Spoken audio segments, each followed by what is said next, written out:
A death was discovered near home. A firearm was found nearby. Authorities quickly stated they did not suspect foul play and referenced indicators consistent with self-harm. Those are the confirmed facts. What has not been clearly explained at least not publicly are specific forensic details surrounding that firearm. Its exact placement, its orientation, its relationship to the body, and which findings, precisely, supported the conclusion that followed. That absence of detail does not mean investigators were wrong. It does not suggest misconduct. But in any death investigation, especially one that draws public attention, clarity matters. This video does not claim the ruling was incorrect. It does not accuse law enforcement. And it does not replace evidence with speculation. Its purpose is narrower and more responsible than that. We are examining what has been officially confirmed, what has not been clarified, and why that gap continues to draw attention long after the initial statements were made. Before we go further, if you value fact-driven true crime reporting that separates confirmation from uncertainty, take a moment to like this video, share it with others who care about responsible analysis, and subscribe to the channel. Your support helps prioritize accuracy over rumor. And in the comments, let us know your thoughts on this case so far and where you're watching from. Thoughtful engagement keeps the focus on facts, not speculation. Before examining timelines, evidence, or unanswered questions, it is important to clearly define what this analysis is and what it is not. This is not an attempt to overturn an official ruling. It is not an accusation directed at investigators, agencies, or individuals. And it is not a substitute for forensic evidence, medical examiner findings, or legal conclusions. Those determinations belong to trained professionals operating within established investigative and legal frameworks. The purpose here is more limited and more precise. It is to separate what has been publicly confirmed from what has not been publicly detailed. It is to explain how death investigations typically function, how early conclusions are sometimes communicated, and why certain technical details, when not released, can leave the public with unresolved questions, even in cases where authorities do not suspect foul play. In true crime analysis, responsibility begins with restraint. Not every unanswered question implies error. Not every lack of disclosure signals wrongdoing. In many cases, information is withheld temporarily pending reports, family notifications, or administrative process. Recognizing those realities is essential if discussion is to remain grounded in fact rather than speculation. This examination also centers respect.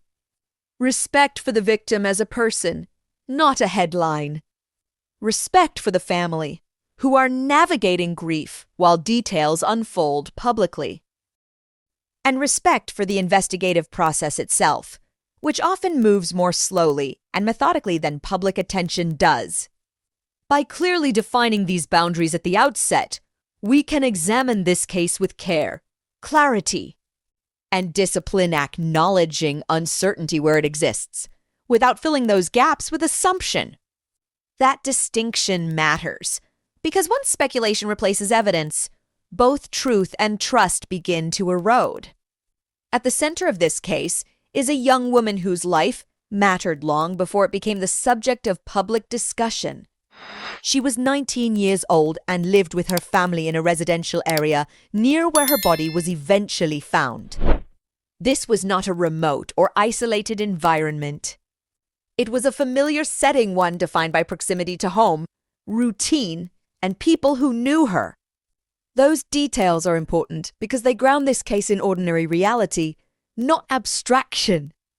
Verified information describes her as a petite young woman, approximately 5'4", with brown hair and brown eyes. She was part of a household, part of a family structure, and part of a community. Nothing in the publicly available record suggests she was living on the margins or disconnected from those around her. On the contrary, her family has described her as loved and valued. Someone whose absence was immediately noticed and deeply felt. That human context matters. Too often in true crime coverage, individuals become defined solely by the circumstances of their death. But understanding who someone was where they lived, how they were connected, and what their daily life looked like provides necessary perspective.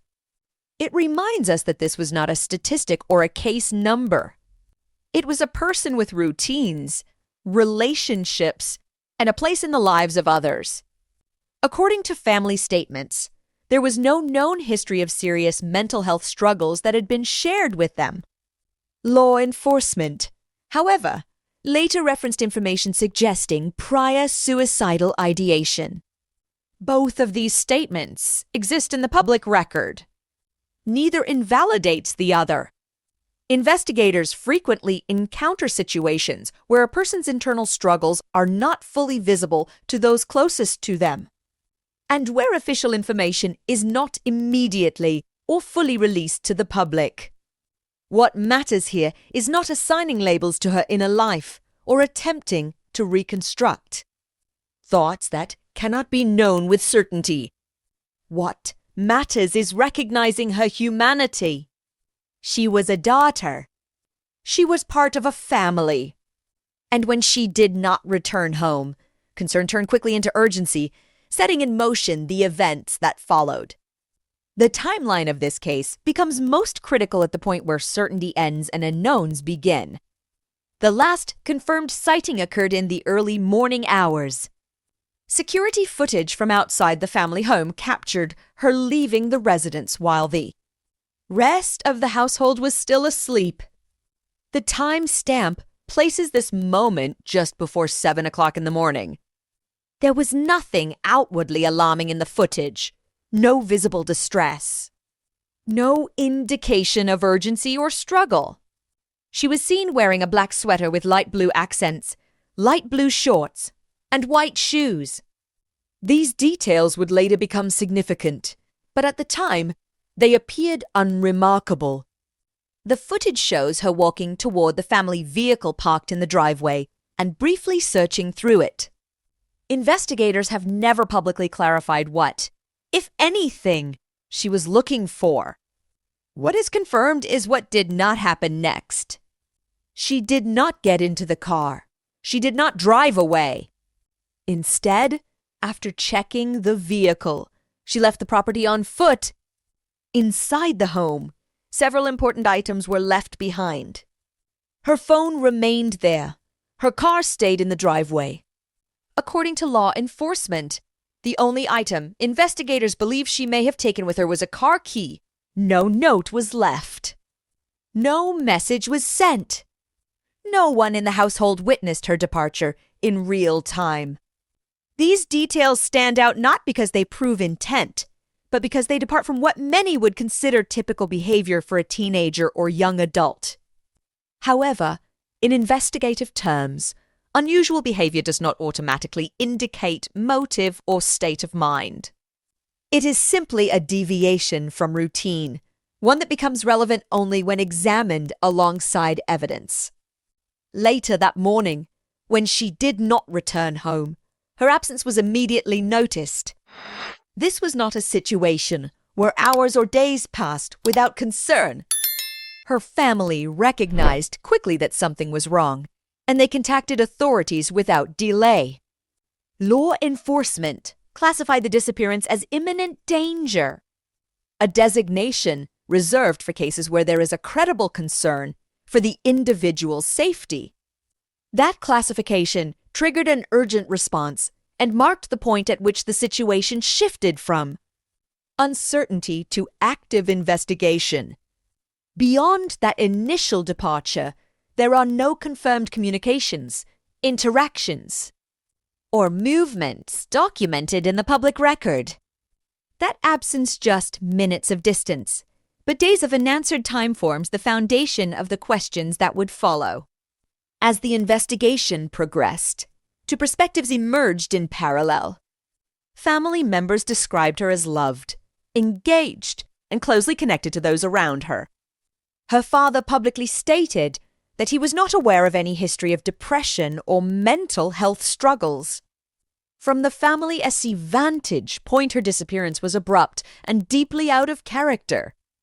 Law enforcement later referenced information suggesting prior suicidal ideation.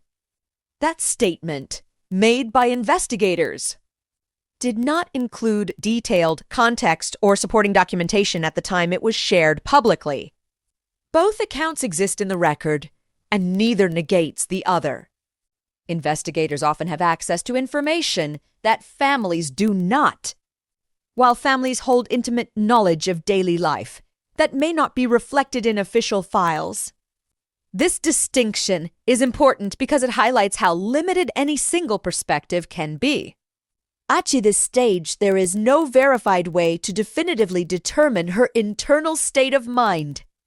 Acknowledging that limitation is essential to understanding the case without overreach. Once the disappearance was classified as imminent danger, the search escalated quickly. Local deputies led the effort, supported by community volunteers. Federal agencies, including the FBI and Homeland Security, assisted with coordination and checks related to potential travel beyond the immediate area. This level of involvement reflected uncertainty, not suspicion of a specific crime. Several days into the search, investigators obtained dash camera footage from a citizen. The video appeared to show her walking alone along a nearby roadway, moving away from her home. This became the last publicly confirmed sighting while she was alive and helped narrow the search area. Days later, search teams returned to a nearby commercial property located only a short distance from her residence. In tall grass on the property, they discovered a body. Clothing matched what she had last been seen wearing. A firearm was located near the body. Authorities announced that they did not suspect foul play. The presence of a firearm at the scene became central to how the death was initially characterized. Law enforcement confirmed publicly that a firearm was found near the body. They also stated that investigators had been searching for a missing firearm reported by a family member earlier in the investigation. Beyond those acknowledgments, few details were released. Officials did not publicly describe the firearm's position, condition, or relationship to the body. They did not specify whether ballistic testing had been completed at the time of the announcement. What was stated is that investigators observed indicators consistent with self-harm and, based on the evidence available to them, did not suspect third-party involvement. Those are the confirmed statements. What has not been publicly clarified is equally important. There has been no detailed disclosure regarding the firearm's exact placement, orientation, or distance from the body. No trajectory analysis has been released. No public confirmation of gunshot, residue testing, fingerprint analysis, or ballistic linkage has been provided. In forensic investigations, these details matter. They help establish mechanics, sequence, and context. Without them, the public cannot independently assess how conclusions were reached. It is important to emphasize that this lack of detail does not imply error or concealment. Full forensic reports often take time, and many are not immediately released. The absence of this information creates a gap between the conclusion announced and the evidence the public can review. When authorities speak publicly during an active investigation, their language is often precise but easily misunderstood. The phrase "no foul play suspected" does not mean every forensic question has been resolved. Debatable at that moment, investigators did not observe clear signs of third-party involvement. It is a preliminary assessment, not a final determination. Similarly, When officials reference indicators consistent with self-harm, they are usually describing scene context, known history, or early observations. These indicators are not the same as a completed medical examiner's report. They do not replace autopsy findings, ballistic analysis, or formal determinations of cause and manner of death. This distinction matters because law enforcement and medical examiners serve different roles. Police assess scenes and investigate circumstances. Medical examiners determine cause and manner of death through forensic examination. Their conclusions often come later and may include details not immediately available during press briefings. Public attention tends to focus on gaps where conclusions are announced before supporting details are released. In cases involving firearms, questions about placement, distance, and trajectory are especially significant. These elements are central to forensic reconstruction, yet they remain absent from the public record here. This does not mean the information does not exist. It means it has not been shared. For many viewers, that creates a sense of disconnect between official statements and available evidence. Curiosity in these situations is not inherently harmful. What matters is how that curiosity is handled. When unanswered questions are treated as open inquiries rather than accusations. Discussion can remain grounded and responsible. It is important to state clearly what these gaps do not establish. There is no public evidence of foul play. There is no confirmed indication that investigators acted improperly. And there is no verified basis to claim that conclusions were reached in bad faith or without supporting evidence. A lack of public detail does not equate to a lack of investigation. Many cases include periods where information remains undisclosed due to pending reports, family notifications, or administrative review. Restraint is essential. Drawing conclusions without full forensic documentation risks spreading misinformation and causing unnecessary harm. As of the latest confirmed updates, authorities have recovered the body and acknowledged the presence of a firearm at the scene. They have indicated preliminary findings consistent with self-harm. At the same time, full autopsy results and detailed forensic reports have not been publicly released. Those findings will ultimately determine the official cause and manner of death. Until then, public understanding remains limited to what has been confirmed through official statements. Cases like this carry a responsibility beyond curiosity. Speculation can amplify grief and distort facts. Respect for the family's privacy is critical, especially while official processes continue. Following verified sources rather than social media commentary helps prevent misinformation. It is also important to acknowledge the broader issue of mental health. If you or someone you know is struggling with thoughts of self-harm, help is available. In the United States, the National Suicide Prevention Lifeline can be reached by calling or texting 988. At the center of this case is not a question about procedure or transparency, but a young woman whose life mattered. While certain facts have been confirmed and others remain undisclosed, only official forensic findings will ultimately provide clarity. Until then, the most responsible approach is one grounded in patience, accuracy, and care. I'm Detective B. If you're fascinated by real life, mysteries, and criminal investigations, tap like, subscribe, and share your opinion in the comments.